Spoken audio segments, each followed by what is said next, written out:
Hello aspirants, welcome back to India for IAS. Daily answer writing practice day 39 video ಡಿಸ್ಕಷನ್ಗೆ ನಿಮ್ಮೆಲ್ಲರಿಗೂ ಸ್ವಾಗತ. ನಾನು Shivalingaiah.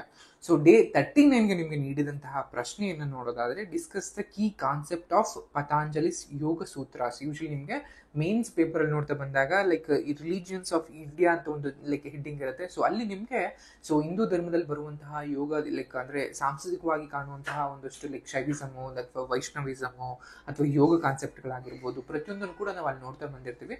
So like ಆಲಿನ ಸಡ ನಿಮಗೆ ಯಾವ ರೀತಿ ಬೇಕಾ ಪ್ರಶ್ನೆಗಳನ್ನು ಕೂಡ ಕೇಳಬಹುದಾಗಿರುತ್ತೆ. ಸೊ ಆ ನಿಟ್ಟಿನಲ್ಲಿ ನಾವಿವತ್ತು ಯೋಗದ ಬಗ್ಗೆ ಅಥವಾ ಪತಂಜಲಿಯ ಯೋಗ ಸೂತ್ರ ಅಂತ ನಾವೇನ್ ಕರಿತೀವಿ ಅದ್ರ ಬಗ್ಗೆ ಡಿಸ್ಕಷನ್ ಮಾಡ್ತಾ ಇದೀವಿ. ಸೊ ಪ್ರಶ್ನೆಯನ್ನು ನೋಡೋದಾದ್ರೆ ನಿಮಗೆ discuss the key concept of Patanjali's yoga sutras ಅಥವಾ ಪತಾಂಜಲಿಯ ಯೋಗ ಸೂತ್ರಗಳ ಪ್ರಮುಖ ಪರಿಕಲ್ಪನೆಯನ್ನ ಚರ್ಚಿಸಿ ಎನ್ನುವಂತಹ ಒಂದು 10 ಅಂಕಗಳ ಪ್ರಶ್ನೆಯನ್ನ ನೀಡಲಾಗಿರುತ್ತೆ. ಸೊ ಇದು ನಿಮಗೆ 150 ಪದಗಳ ಮಿತಿ ಒಳಗೆ ಬರೀಬೇಕಾಗತ್ತೆ. ಸೊ ಇಂಟ್ರೊಡಕ್ಷನ್ ಪಾರ್ಟ್ ಬಂದಾಗ ಪತಾಂಜಲಿಯ ಬಗ್ಗೆ ಅಂದ್ರೆ ಯೋಗ ಒಂದು ಕಾನ್ಸೆಪ್ಟ್ ಬಗ್ಗೆ ನೀವು ಪತಾಂಜಲಿಯ ಬಗ್ಗೆ ಆನ್ಸರ್ ಲೈಕ್ ಇಂಟ್ರೊಡಕ್ಷನ್ ಅನ್ನ ಬರೀಬೇಕಾಗತ್ತೆ. ಅಂಡ್ ಬಾಡಿ ಕಾನ್ಸೆಪ್ಟ್ ಬಾಡಿ ಒಳಗೆ ಬಂದಾಗ ಈ ಯೋಗ ಸೂತ್ರದವಾದಂತಹ ಲೈಕ್ ಯಾವೆಲ್ಲ ಪರಿಕಲ್ಪನೆಗಳಿವೆ ಅಂದ್ರೆ ಕಾನ್ಸೆಪ್ಟ್ ಆಫ್ ಪತಾಂಜಲಿಸ್ ಯೋಗ ಸೂತ್ರ ಏನೇನಿದೆ, ಸೊ ಯೋಗ ಸೂತ್ರದ ಒಂದು ಕಾನ್ಸೆಪ್ಟ್ಗಳ ಬಗ್ಗೆ ನೀವು ಬರಿತಾ ಬರಬೇಕಾಗುತ್ತೆ.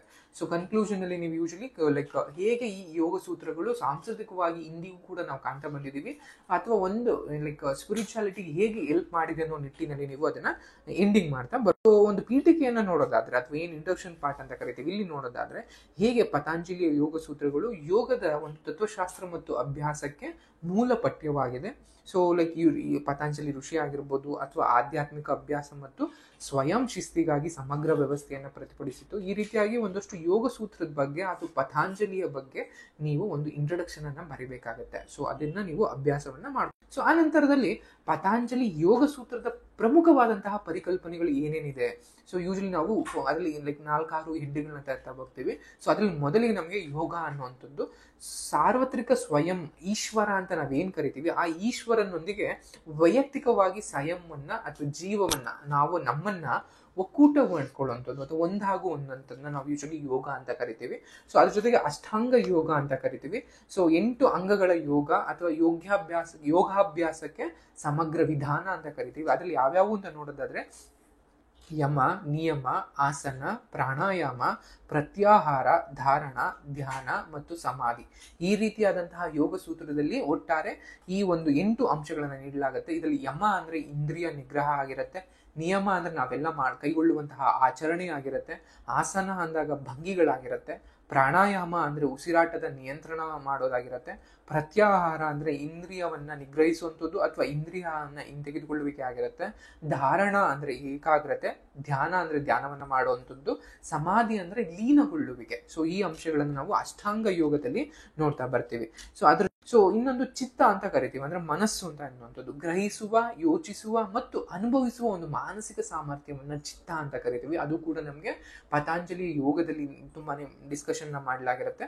ಇನ್ನೊಂದು ವೃತ್ತಿ ಅಂತ ಕರಿತೀವಿ ಅಂದ್ರೆ ಚಿಂತನೆಯ ಮಾದರಿಗಳು, ಯೋಗದಿಂದ ಗಮನವನ್ನ ಸೆಳೆಯುವ ಒಂದು ಮನಸ್ಸಿನ ಮಾರ್ಪಾಡುಗಳು ಏನಿರುತ್ತೆ ಅದನ್ನ ವೃತ್ತಿ ಅಂತ ಕರಿತೀವಿ. ಅದ್ರ ಜೊತೆಗೆ ಕ್ಲೇಶಗಳು ಅಂದ್ರೆ ದುಃಖದ ಮೂಲಗಳು ಯಾವ್ಯಾವ ಇದಾವೆ, ಅವಿದ್ಯೆ ಆಗಿರ್ಬೋದು, ಅಸ್ಮಿತಾ ಆಗಿರ್ಬೋದು, ರಾಗ, ದ್ವೇಷ, ಅಭಿನಿವೇಶ ಅಂತ ಕರಿತೀವಿ. ಅಂದ್ರೆ ಅವಿದ್ಯಾ ಅಂದ್ರೆ ಅಜ್ಞಾನವನ್ನು ತುಂಬಿಕೊಂಡಿರುವಂಥದ್ದು, ಅಸ್ಮಿತಾ ಅಂದ್ರೆ ಅಹಂಭಾವ ಏನಿರುತ್ತೆ ಅದಾಗಿರ್ಬೋದು, ಅಥವಾ ರಾಗ ಅಂದ್ರೆ ಬಾಂಧವ್ಯ, ಎಲ್ಲರ ಜೊತೆ ಬಾಂಧವ್ಯದಿಂದ ಹಿಡಿದು ಈ ಒಂದು ಲೈಕ್ ನಮ್ಮ ಒಂದು ಆತ್ಮ ಇದೆ ಅದನ್ನ ಬಿಡುಗಡೆ ಮಾಡೋದಕ್ಕೆ ನಿರಾಕರಣೆ ಮಾಡುವಂಥದ್ದಾಗಿರ್ಬೋದು, ದ್ವೇಷ ಅಂದ್ರೆ ನಿರಾಕರಣೆ ಅನ್ನುವಂಥದ್ದು, ಅಭಿನಿವೇಶ ಅಂದ್ರೆ ಸಾವಿನ ಒಂದು ಭಯ ಆಗಿರ್ಬೋದು. ಇವೆಲ್ಲವನ್ನು ಕ್ಲೇಶಗಳ ಅಂಡರಲ್ಲಿ ಯೋಗ ಸೂತ್ರದಲ್ಲಿ ಡಿಸ್ಕಷನ್ ಮಾಡಲಾಗುತ್ತೆ. ನೆಕ್ಸ್ಟ್ ಸಂಸ್ಕಾರಗಳು ಅಂತ ಕರಿತೀವಿ. ಸೊ ಆಲೋಚನೆಗಳು ಮತ್ತು ಕ್ರಿಯೆಯ ಮೇಲೆ ಪ್ರಭಾವ ಬೀರುವಂತಹ ಸುಪ್ತ ಪ್ರವೃತ್ತಿಗಳನ್ನ ನಾವು ಈ ಸಂಸ್ಕಾರಗಳ ಮತ್ತು ಅನಿಸಿಕೆಗಳ ಒಂದು ಅಂಡರಲ್ಲಿ ಡಿಸ್ಕಷನ್ ಮಾಡಿದ್ದಾನೆ. ನೆಕ್ಸ್ಟ್ ಪ್ರಕೃತಿ ಅನ್ನೋದು, ಪ್ರಕೃತಿಯಿಂದ ಬಂದಾಗ ಒಂದು ಭೌತಿಕ ಪ್ರಪಂಚ 3 ಗುಣಗಳಿಂದ ಕೂಡಿರುತ್ತೆ. ಅದು ಯಾವ್ಯಾವು ಅಂದ್ರೆ ಸತ್ವ, ರಾಜಸ್ ಮತ್ತು ತಮಸ್ ಅಂತ ಕರಿತೀವಿ. ಅಂದ್ರೆ ಸಾತ್ವಿಕ, ರಾಜಸ ಮತ್ತು ತಮಸ ಅಂತಾನೂ ಕೂಡ ಕರಿತೀವಿ.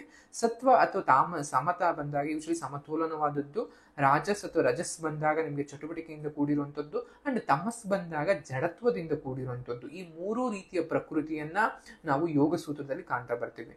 ಇನ್ನೊಂದು ಪುರುಷ ಅಂತ ಕರಿತೀವಿ ಅಂದ್ರೆ ಶುದ್ಧ ಪ್ರಜ್ಞೆ ಅಂದ್ರೆ ಪ್ರಕೃತಿಯನ್ನ ಮೀರಿದಂತಹ ಒಂದು ಅಂತಿಮ ವಾಸ್ತವವನ್ನ ಈ ಒಂದು ಯೋಗ ಸೂತ್ರದಲ್ಲಿ ಕಾಣ್ತಾ ಬರ್ತೀವಿ. ಸೊ ಈಶ್ವರ ಅಂದ್ರೆ ದೇವರು ಏನೆಂದ್ರೆ ಸರ್ವೋಚ್ಚ ಜೀವಿಯಾದಂತಹ ಅವನನ್ನು ನಾವು ಈಶ್ವರ ಅಂತ ಕರಿತೀವಿ. ಅವನನ್ನ ಓಂ ಮಂತ್ರದ ಮೂಲಕ ನಾವು ಅವನ್ನ ಸಂಕೇತಿಸಲಾಗಿದೆ. ಇವನ್ ಯೋಗ ಸೂತ್ರದಲ್ಲೂ ಕೂಡ, ಅದು ಪತಂಜಲಿ ಏನು ಯೋಗ ಸೂತ್ರಗಳು ಬರೆದಿದ್ದಾನೆ ಅದರಲ್ಲೂ ಕೂಡ ನಾವು ಸರ್ವೋಚ್ಚ ಜೀವಿಯಾಗಿ ಓಂ ಅನ್ನ ನಾವು ಬರೆಯಲಾಗಿರುತ್ತೆ. ಇನ್ನೊಂದು ಸಮಾಧಿ ಅಂತ ಕರಿತೀವಿ ಅಥವಾ ಲೀನ ಅಂತ ಕರಿತೀವಿ. ಅಂದ್ರೆ ಯೋಗದ ಅಂತಿಮ ಗುರಿ ಈ ಪುರುಷ ಅಂದ್ರೆ ಯಾರು ಯೂಶಲಿ ನಾವು ಶುದ್ಧ ಪ್ರಜ್ಞೆಯೊಂದಿಗೆ ಲೀನವಾಗೋದನ್ನೇ ನಮಗೆ ಸೂಚಿಸ್ತಾ.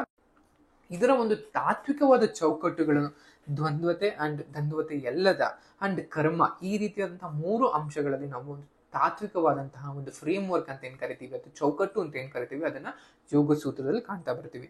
ಅಂಡ್ ಅಭ್ಯಾಸ ಮತ್ತು ಅನ್ವಯ ಅಂತ ಕರಿತೀವಿ. ಯೋಗ ಸಾಧನ ಆಗಿರ್ಬೋದು ಅಥವಾ ಸ್ವಯಂ ವಿಚಾರಣೆ, ನಿರ್ಲಿಪ್ತತೆ ಮತ್ತು ಸಾವಧಾನತೆ ಅಂತ ಏನ್ ಕರಿತೀವಿ ಎಲ್ಲವನ್ನು ಕೂಡ ನಾವು ಅಭ್ಯಾಸ ಮತ್ತು ಅನ್ವಯ ಅಂತ ಬರ್ತೀವಿ.